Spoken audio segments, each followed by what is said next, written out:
Perkenalkan, saya Yolanda Aulia Hengki Rizky, Jessica Anjalta, Mayada Kotrul Hima, Rizky Saputra, dengan NIM 5022111042. 5022111045. 5022111046, 5022111066. 5022111039. Pada Kamis tanggal 30 Desember 2023, kami melakukan perjalanan ke Sekretariat Partai Nasdem Provinsi Kota Pangkal Pinang untuk melakukan audiensi atau wawancara terkait afirmasi keterwakilan perempuan dalam kuota 30% di Partai Nasdem.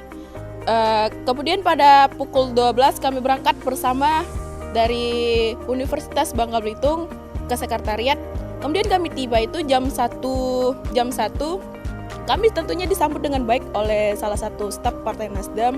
Kemudian kami diarahkan ke ruangan yang telah disediakan Partai Nasdem. Partai Nasdem menyambut kami dengan sangat baik untuk melakukan audiensi. Pada wawancara kali ini kami akan membahas terkait perempuan 30% di Partai Nasdem. Yuk disimpang.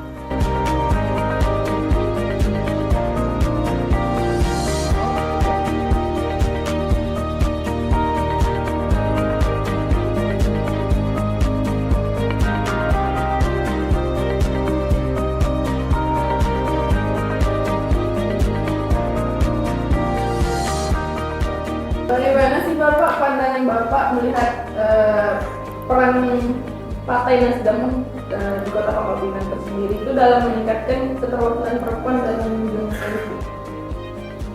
Keterwakilan perempuan dalam dunia politik. Gini, pada dasarnya kita punya semangat agak gini. Biasanya orang kalau yang diafirmasi itu kan ada sesuatu yang memang dianggap lemah ya, betul nggak? Kenapa harus ada kuota 30%? Itu kan kita mau mengangkat mereka. Sebenarnya justru perlakuan kita secara prinsip Nasdem tidak ingin terlampau membeda-bedakan, karena justru Nasdem sudah jauh lebih maju ke depan. Kita memandang perempuan ini bukan sebagai makhluk yang harus dikasihani.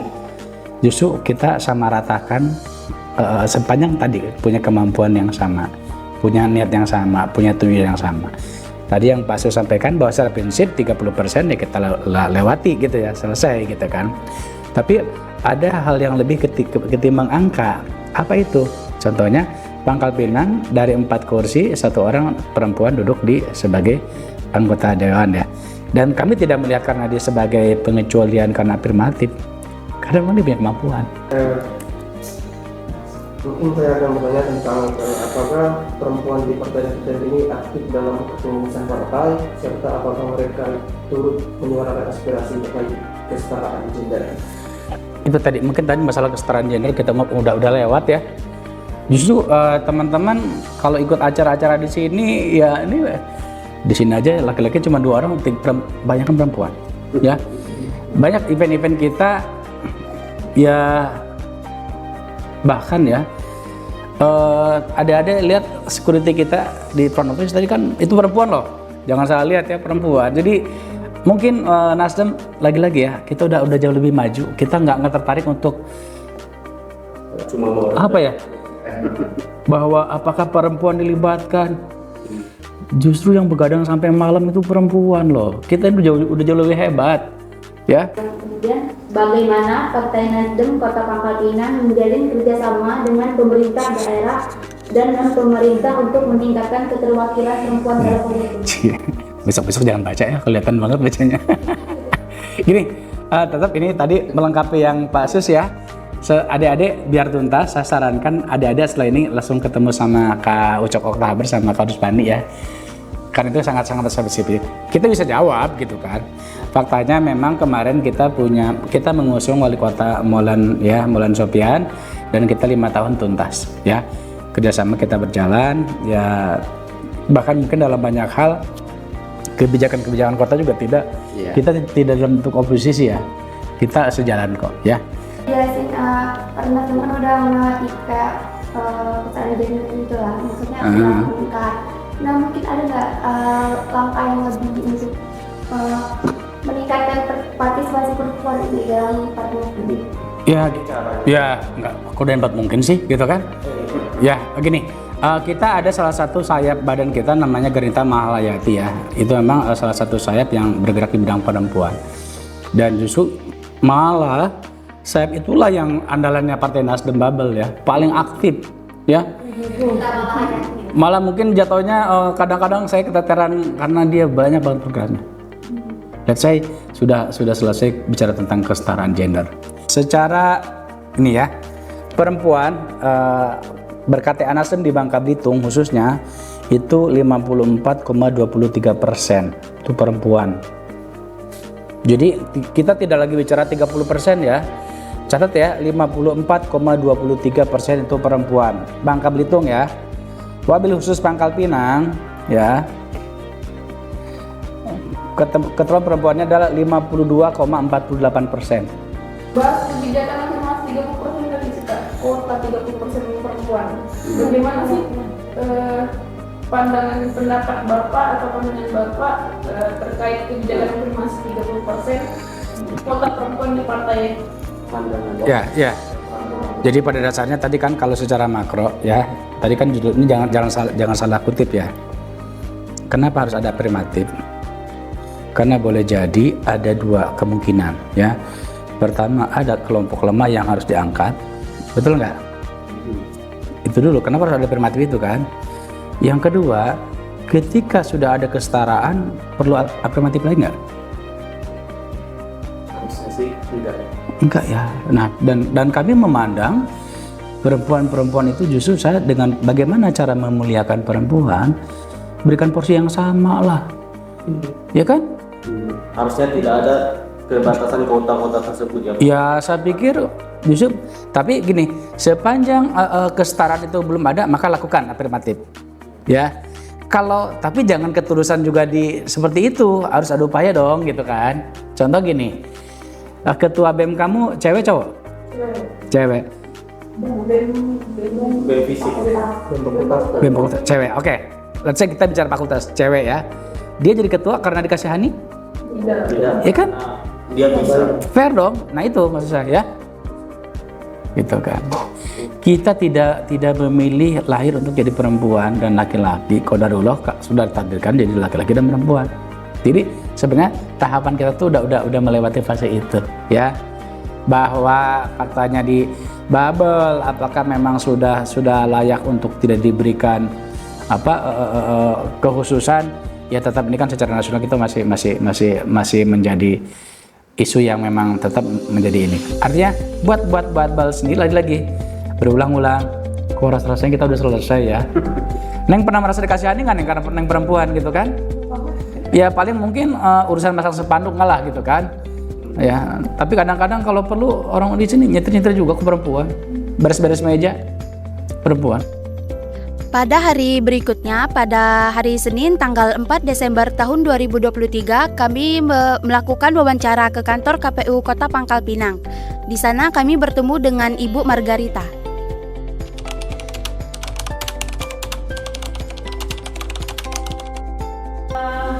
Mekanisme kita tadi sedikit mengantar kalau berbicara tentang mekanisme izin ya dulu ya, setelah izin dulu. Berbicara tentang mekanisme pemenuhan kuota perempuan. Mekanisme KPU ini tidak hanya KPU Kota Pangkal Pinang. KPU ini sudah hanya menjalankan tahapan-tahapan yang sudah ditetapkan oleh pembuat regulasi KPU. Jadi kami di taraf KPU Kabupaten Kota dan di KPU Provinsi itu hanya menjalankan dari regulasi yang telah dibuat dan ditetapkan oleh KPU. Kemudian ada pun mekanismenya dalam pencalonan, karena ringnya sama, maka persyaratan pencalonan pun sama dengan laki-laki, tidak ada bedanya. Verifikasi dan pendaftaran verifikasi serta pemilu. Nah, sebelum ada bendera-bendera ini kan sebetulnya kemarin mendaftarkan diri untuk menjadi partai politik itu banyak, gak hanya 15 atau 16 partai ini. Atau berapa partai sih kita?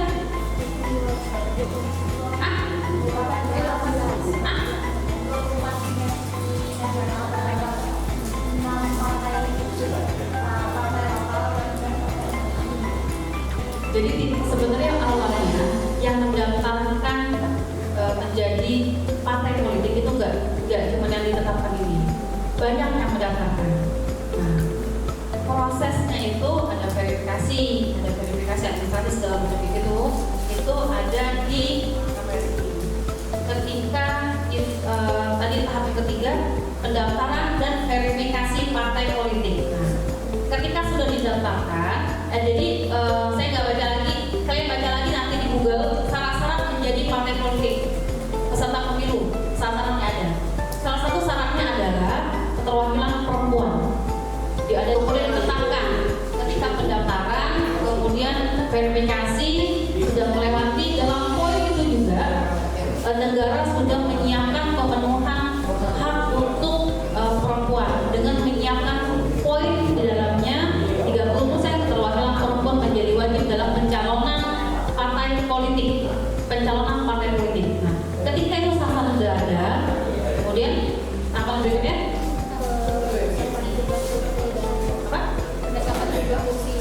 Penyampaian dapil. Jadi dapil itu ada daerah pemilihan. Itu ranahnya menjadi KPU. Lanjut berikutnya pencalonan untuk peserta pemilunya, legislatifnya. Nah, dalam poin legislatifnya juga ada pemenuhan hak akan perempuan. Di poinnya itu ada disebutkan juga menjadi wajib 30% keterwakilan perempuan.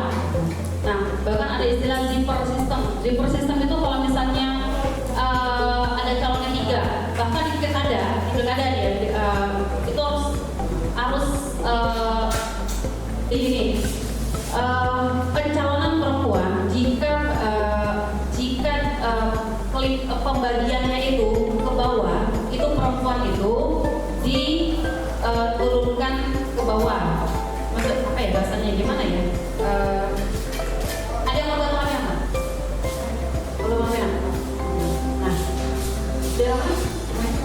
Nah, pasti Bukit Intan itu dan jumlah kursinya Bukit Intan di rumah itu dapil 1. Ini contoh ya, kalau diperhatikan dapil 1 itu dapil 1. Jumlah kursi 8. Jadi yang mendaftar satu partai 30 di 8. Setiap partai politik itu harus menyiapkan perempuannya 3. Ngerti nggak? Itu 3. Tadinya akhirnya diprotes oleh NGO karena itu mempersempit ruang lingkup dari perempuan itu sendiri. Kemudian ketika ada kemudian PKPU sebut ada perubahan. Ada perubahan tadi 3,75 kan? Ya. 3,75 akhirnya dinaikkan menjadi 4. Jadi setiap dapil itu harus ada 4 perempuannya. Setiap khususnya di dapil 1. Dapil 1 itu setiap partai politik harus ada 4 perempuannya.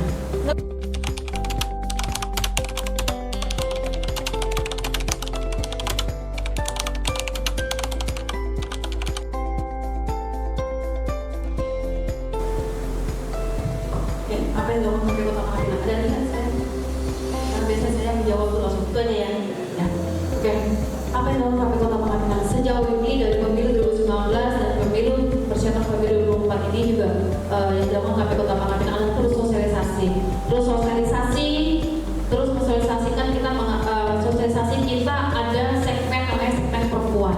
Segmen perempuan mengedukasikan kepada perempuan untuk menjadi pemilih yang cerdas.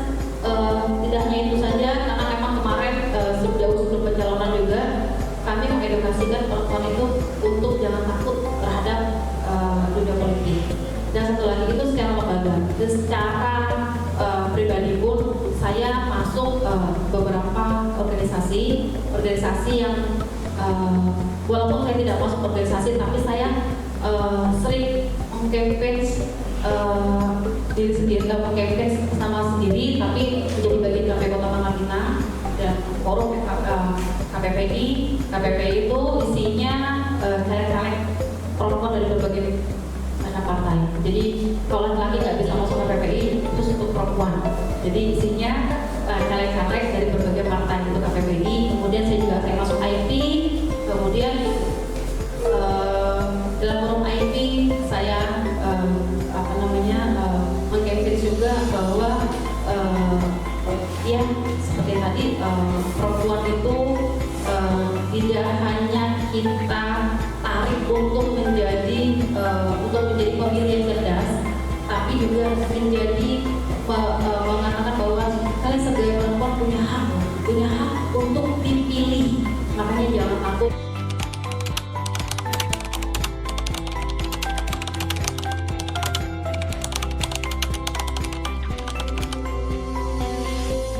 Regulasi khususnya yang dari KPU